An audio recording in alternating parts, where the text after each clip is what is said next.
God should not have put this burden on me if the church was not willing to communicate. The evidence is clear. The church was never willing to communicate, so this burden wasn't appropriated correctly. It's almost like telling someone to go wait to pick people up and they never show up.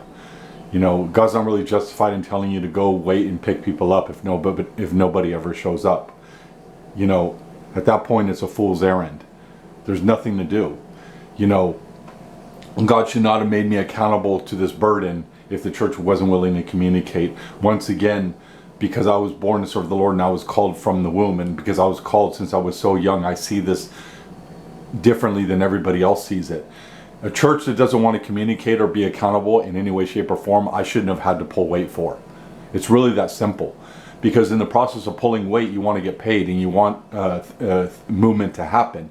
God should have just applied a better job for me and had me do ministry on the side. But even then, it would have been bitterly difficult because that's a lot of work. Anyone who's done the work I've done toward Revelation, Bob's done a little bit of it. He's done probably a third. Anyone who's done it's a lot of work, man. And if you don't get paid for that, it's not good. So it doesn't matter how you slice this thing. God doesn't look good here. You know, you don't put a burden on someone if the church isn't willing to even have a conversation. I mean, I can make the argument he should have done an Elijah-like miracle with the fire coming down out of heaven before he should have allowed this church not to communicate.